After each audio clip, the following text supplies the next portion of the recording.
ओ, तुमच्या आजींचा फोन मला का केला असेल? घे ना फोन, बोल तिच्याशी. हॅलो आजी. आईचा फोन आहे? हो. मला बोलायचं. आजी हा, एक मिनिट. निर्मला आत्यांना बोलायचंय तुमच्याशी. ती पण आहे का तिथे? हो हो आहेत ना, देते त्यांना फोन. नाही, मला तिच्याकडे बोलायचं नाहीये.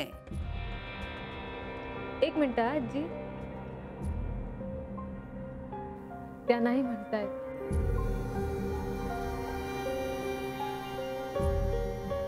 हा आजी, काय काम होतं? ते फोनवर व्हायचं नाही, त्यासाठी आपल्याला दोघींना भेटावं लागेल. हो चालेल ना, येते मी तुम्हाला भेटायला. नको, मीच येते तुला भेटायला. काय झालं आजी? काही सिरियस आहे का? फोनवरच जर तुला सगळं सांगायचं असतं ना, तर मग तुला भेटायला कशाला बोलवलं असतं मी? सॉरी. मग तुम्ही सांगा केव्हा भेटायचं ते. चालेल, पण ये मात्र नक्की. हा, चल ठेवते फोन.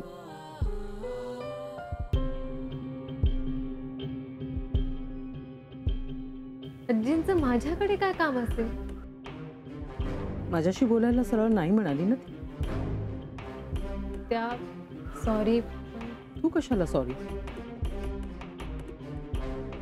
आईचं हे वागणं बरोबर वाटतं का रे विक्रांत? आता जाऊ दे ना, आता कशाला हे सगळं? मी निघते. हो, तू निघ, तुला उशीर होईल. बाय. बाय. खरंच कमाल वाटते मला आईची. या मानसीशी फोनवर बोलते, तिला भेटायला बोलावते, आणि माझ्याशी तिला बोलायचं देखील नाहीये. आता तू बस ना, काय घेणार आहेस तू?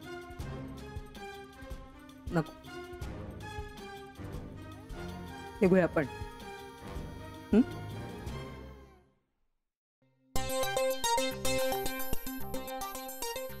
तू कॉपी काय करतोय? कॉपी नाही करत अरे. मग तुला ते लिहायला जमतं, मला नाही जमत म्हणून दाखव. नाही नाही, तू तुझं लिह. तरी बरं, तुझीच आयडिया होती.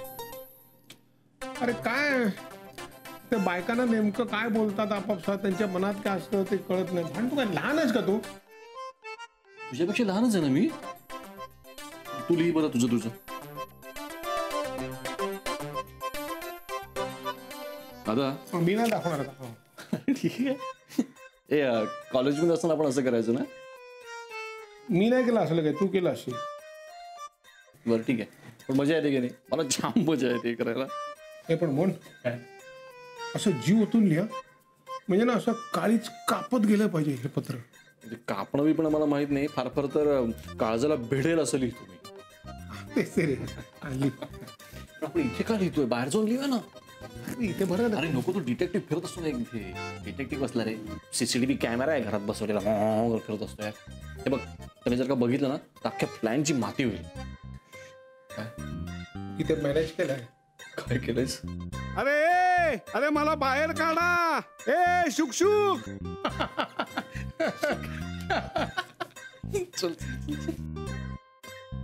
ज्याने कोणी कोंडून ठेवला असेल त्याला जेवण चांगलं नाही लागणार. अरे मला बाहेर काढा.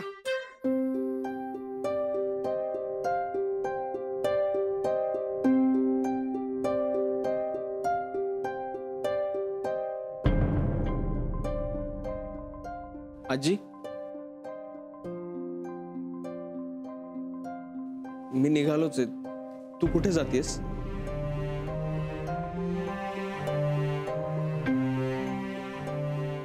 नाही, मी सोडलं असतं तुला.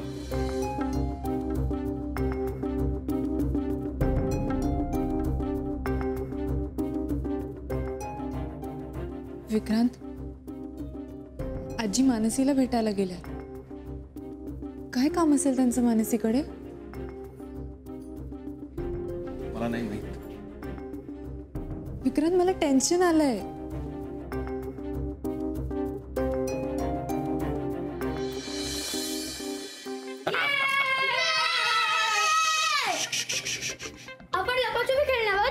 नाही नाही, आम्ही लपाचे पे खेळणार.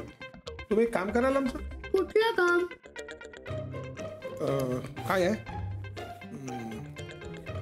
हे काम आहे ना, हे कोणाला कळतं का बरं? गुपचूप करायचं, शांतता पाहिजे. गुपचूप काय?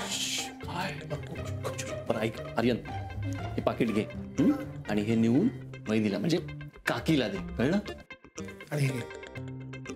आणि जाऊन तुझ्या आईला दे, गीताला. हं? काय बघ, हे कोणाचं अक्षर आहे? माझं आहे. काय कळतच नाहीये. हा, ते माझं मेडिकल शॉप आहे ना, त्यामुळे माझं अक्षर. ए तबे, एवढासा पोरगा मला काय अक्कल शिकवतो? काम कर जा दिलेलं. पण याच्यात काय आहे?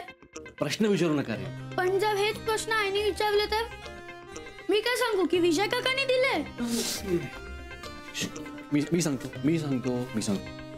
हे बघ आर्यन, हा काकीला सांग की हे आईने दिले. आणि हे बघ, तू आईला सांग की काकीने दिलं. चल पळा. समोर दरवाजाला कडी आहे ना बाहेर ना, ती काढ. हं? कुठला? हा जा. जा जा. ए, थांब. काढ.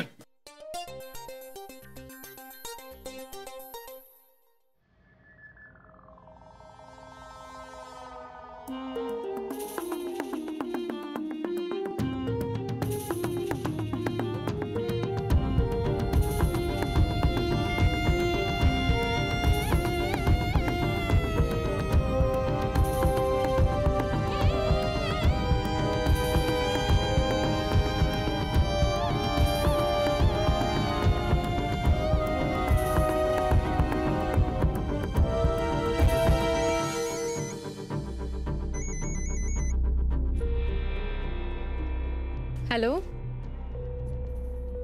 मनू, हा ताई बोल. तुझं आणि आमच्या आजींचं काही झालंय का? म्हणजे तुला का बोलवलं असेल आजींनी? मला नाही माहिती. त्यांनी बोलावलंय म्हणून मी जातीये. कदाचित माझ्याबद्दलच बोलायचं असेल, किंवा तुझ्याबद्दल काही बोलायचं नसेल ना? डोंट नो ग. विक्रांत जे बोलले ते खरंय की खोटं हे जाणून घ्यायचं असेल त्यांना. May be. मनू, तुमच्यात जे काही बोलणं होईल ते मला कळलंच पाहिजे. ओके? ठीक आहे. आणि नीट विचार करून बोल आजींसमोर. ताई, काय? मी कधीच न विचार करता बोलत नाही, आणि मोठ्यांशी तर नाहीच नाही. नुसतं तेवढंच नाही म्हणू, सत्याचा पुतळा बनायची काही गरज नाहीये. ताई, मी विचारलेल्या प्रश्नांची खरी खरीच उत्तरं देणार आहे. ठेवू फोन? मनू,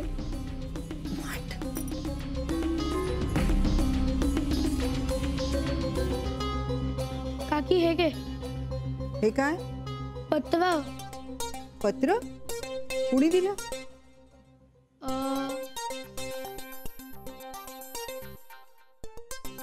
अरे आई हे घे. हे काय? पत्र. पत्र कोणी दिलं? आर्यन, कोणी दिलं? नाही माहित. आर्यन, आर्यन थांब इकडे.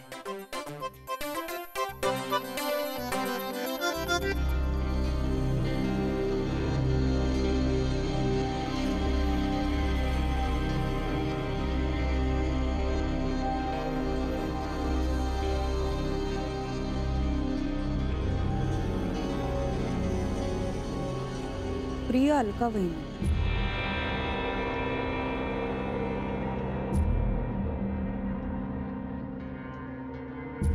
मी तुम्हाला जरी वहिनी म्हणत असले तरी तुम्ही मला माझ्या मोठ्या बहिणीसारख्या आहात, कारण तुम्ही माझ्यावर खूप प्रेम करता.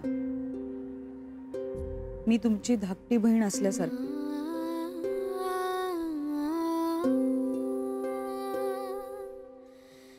यावेळी माझी चूक माफ का नाही करत वहिनी? मला माझी चूक मान्य आहे. या घरात आल्यापासून माझी प्रत्येक चूक तुम्ही पदरात घेतली. तुम्ही नेहमीच माझ्यावर आभाळ इतकी माया केली.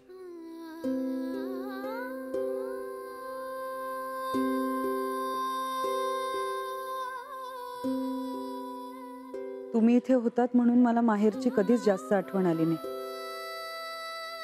कारण तिथलं प्रेम मला तुमच्याकडून मिळालं. तुम्ही असलात की मला निर्धास्त वाटतं. तुम्ही मला सांभाळून घ्याल ही खात्री वाटते. मला खूप सवय झाली हो त्याची. तुम्ही आजूबाजूला आहात आणि माझ्याशी बोलत नाही हे मला सहनच होत नाही वहिनी.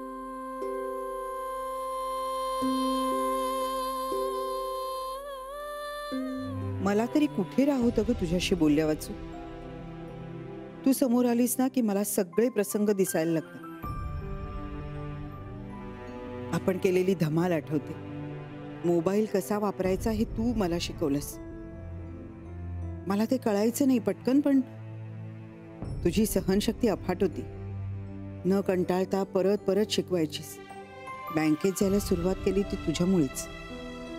आठवतं ना सुरुवातीला बँकेत जाताना पाय लटपटायचे माझे. मग आत्ताच अशी का वागलीस ग? विक्रांची चूक झाली असेल, पण चुका सगळ्यांकडून होतात ना. आपलं माणूस म्हणून माफ करायचं असतं. तू जे केलंस त्यामुळे परकेपणा वाटायला लागलाय.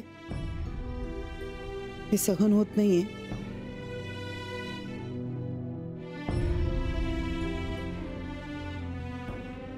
मला नकोय असं टेन्शन घाल. मला सगळं पुन्हा पूर्वीसारखं व्हायला हवंय. तू दिसलीस की तुझ्याशी गप्पा मारायच्या, हसायचंय, रुसायचंय, समजूत काढून. हा सगळा आपलेपणा मला परत हवाय. म्हणूनच तुला एक विनंती करतो. विनंती करतो असं काय लिहिलंय?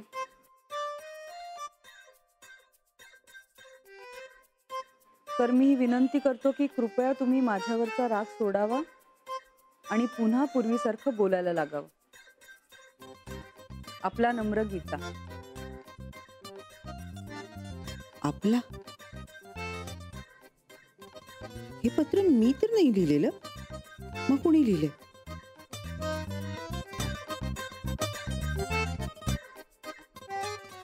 यांनी लिहिलंय? मोहन.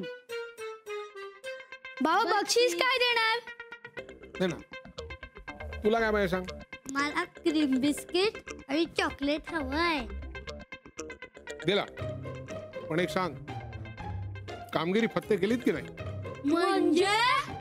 म्हणजे तुम्हाला जे काम सांगितलं होतं ते नीट केलं ना? हो. मला वाटलं रे, पोरं हुशार आहेत रे. तुझी पोरं हुशार आहेत. हा, तू कोणाला दिलेस पत्र? मी काकीला दिली. मी आईला. काय आलं बाबा? बाबा काय झालं? तुला मागे सर. तिकडे कुठे पळतो? गीत आहे. अरे हो.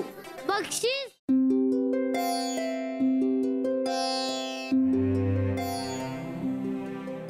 असं असतं काय तुमचं कॅफे? बसा. आई आई ग. काय सांगू? कॉफी? आता आलो आहेत म्हणजे काहीतरी घ्यावं लागणारच ना. सांग कॉफी. दो कॉफी. कशा आहात आजी? बरी आहे म्हणायची. आता नमनाला घडावर तेल नको, मुद्द्याला चाद घालते. मी विचारते त्या प्रश्नांची खरी खरी उत्तरं देशील? हो आजी.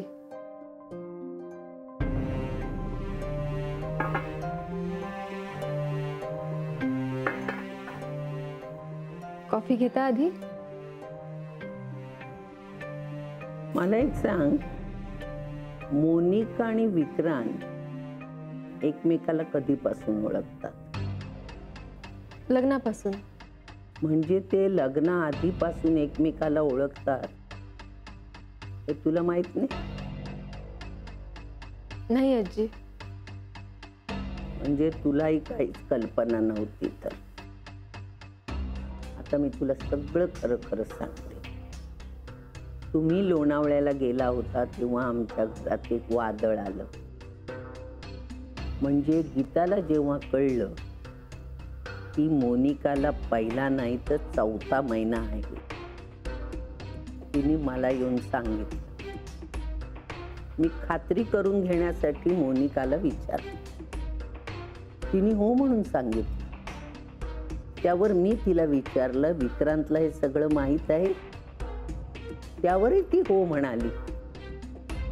मोनिका म्हणाली हे त्याला सगळं माहीत होतं आधीपासून, कारण ही दोघं एकमेकाला आधीपासूनच ओळखत होती.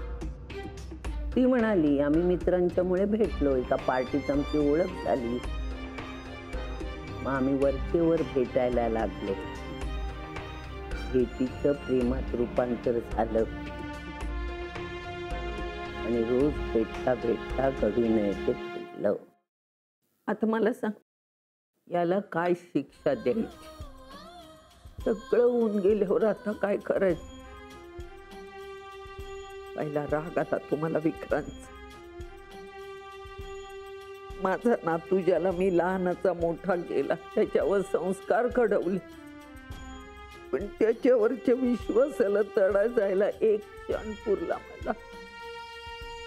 जेव्हा तो म्हणाला की मोनिकाने सांगितलेलं सगळं खरंय, तिथं संपलं सगळं. मला तर वाईटही वाटलं आणि रागही आला दोघांचा. तुझी बहीण लग्नाच्या दिवशी प्रेग्नंट होती हे तुला खरंच माहित नव्हतं? नाही आजी. आमच्या निर्मलाला हे कळलं असणार नंतर, पण तिने मला काही सांगितलं नाही. माझीच मुलगी आणि माझा नातू माझ्याशी खोटं बोलले. दोघांनी अशी शिक्षा दिली म्हातारीला. माझा नातू जर माझ्यापासून, घरच्यांपासून हे सगळं लपवू शकतो, तर मोनिकाने तुमच्यापासून सगळं लपवलं असेल याच्यावर माझा पूर्ण विश्वास आहे. आजी, चूक झाली त्यांची, मान्य आहे, पण काय? पण चुकीला जशी शिक्षा होते तशी माफी पण व्हायला हवी ना. का माफ करायचं ग मी? चुकीचा पश्चाताप झाल्यावर माफ करता येऊ शकतं ना. पश्चाताप दुसऱ्या क्षणी माणसाला होऊ शकतो, पण म्हणून माफी दुसऱ्या क्षणी कशी मिळेल?